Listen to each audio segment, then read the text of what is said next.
You know, it's interesting, Mark, because you did see for a while there borrowing costs being higher, really impacting a lot of markets, but it shook off those fears this year with intense borrowing for deals. Do you think that continues with expectations changing around rates? I think people will continue to borrow to do deals, but one of the things we're seeing a lot of is the comeback of all stock transactions. In 22, they were about 10% of total volume. Today, they're over a third. And if you look at the biggest deals that are done so far this year, more than half of them are all stock combinations. So it's a way to achieve a combination without levering up, where you can share the synergies proportionately between shareholder bases, and it's a more effective cost of borrowing for many corporations. It's interesting. You look at a market like today, and on one hand, you feel volatility could be bad for deals. On the other hand, lower stock prices could be pretty decent for deals. Do you look at it that way? I do over the long term. It's been quite a run. The S&P is still at or near all-time highs, and so people's currency is a very valuable commodity in doing transactions today. Well, one big question mark has been antitrust as well. On one hand, you've seen deal volumes jump back meaningfully, even with the threat overhanging large-scale deals. Do you think that the types of deals we'll see this year have to be smaller to avoid that kind of scrutiny? Well, they have to be well planned.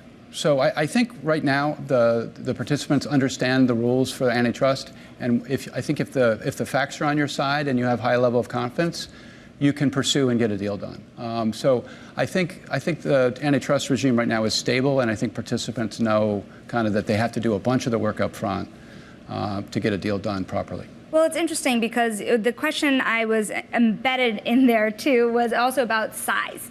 Do you think that 2024, by the end of it, will be defined by the mega merger or something else? Probably something else. It's too early to say. You know, we're only a couple of months in. There are an awful lot of big deals, as I mentioned earlier, so far in 24. And I think big deals still can get done. They'll face antitrust scrutiny, but as you know, there's been a couple of cases that have given the issuers and the transactors some confidence that they can get things done today. Well, the other thing you've been working on a lot at Lazard is the closeness to the private capital industry, both on the financing side as well as to just regular way private equity deals. If there's any case to be made for deals that are not mega deals, do you think private equity can start playing a bigger role here? Well, private equity is in a bit of a logjam still today, right? So there's a ton of portfolio companies that still need to be monetized, and there's an awful lot of firepower that has not yet been deployed. So right now, the private credit markets are working well, but the traditional credit markets are just starting to open up. So I think if we get a rate cut or two, and the debate is shifted not from are rates going to go up, but when are they going to go down and by how much? So a couple of rate cuts, I think we start to see the traditional financing markets competing with private credit, and I think that will open up the private equity logjam. Now, that's pretty fascinating, because does that happen whether you see one rate cut or 3 rate cuts this year, you think? I think it happens after a rate cut or two. So you think about the role of private equity, and it's not just this idea that they have all this dry powder. You've seen a lot of companies look to do spinoffs or exit certain businesses kind of in this more challenging economic environment. Does that continue? I think simplification will continue. I think it's a trend. It's been going on for a long time. I think investors really prefer pure plays for lots of reasons. And so you're seeing the remaining conglomerates continue to simplify, right? GE's announcements, 3M's announcements. I think that trend continues. How much can it really continue? You kind of mentioned some names that were already looking to it as well. Do you think you'll see some non-traditional players start to enter the market when it comes to spinoffs? I think it will continue for a while. I think you can always become more focused, more of a pure play. And I think when you think about the acquisition side of things, that's where you want to grow, right? You want to grow in your core competencies. So I think it will continue for a while. The other thing you mentioned here about all stock deals is it implies many public companies doing more and more deals, starting to use their currency. How, by and large, have investors been rewarding those deals? Do you find that more often that they're more receptive to them? I think investors are receptive to deals that make strategic sense, where the price makes sense and the synergies are shared kind of proportionally between buyer and seller. So as long as it makes sense and you structure it properly, investors will perceive it well.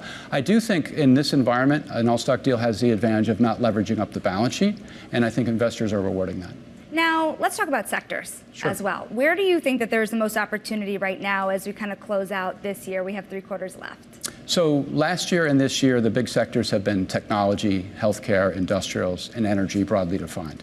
This sector, I think, in addition to those four, which are still quite busy, we're seeing an increase in consumer, and we're seeing an increase in financial institutions. And so I think those sectors will be more active this year than they were last year. What do you think is driving that?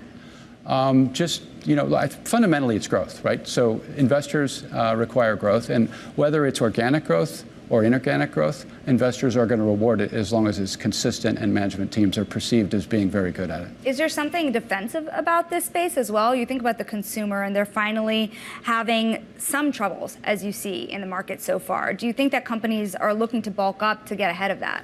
I'm not seeing that yet. I'm not seeing the defensive nature, so I'll stay tuned to it. When you think about those types of deals, do you think that they're mostly strategic, or is that where private equity steps in as well? It's going to be both. It's going to be both. As the bigger companies simplify, pieces come off, private equity can step in and compete with other strategics.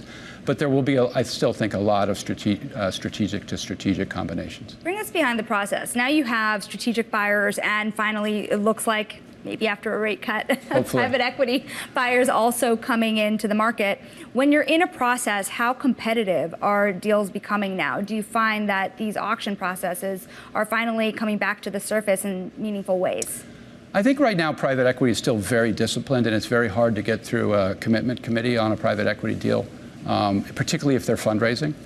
I think right now private equity is more focused on add-ons to their existing portfolio companies as a way to bring the multiples down, and are a little bit more hesitant to do another platform acquisition. So, yeah, the auctions are competitive. People are paying big prices, but it's not like it was in 21 yet. I think we're steadily progressing back towards that level. How much is activism playing a role here in pushing some of these transitions to the surface? It's a great question. Activism is as busy as it has ever been, and M&A is a theme in over half the campaigns. Now, it's not always pro-M&A. Sometimes it's why'd you do that deal and let's unwind it. But activism is one of the drivers of M&A as we look forward.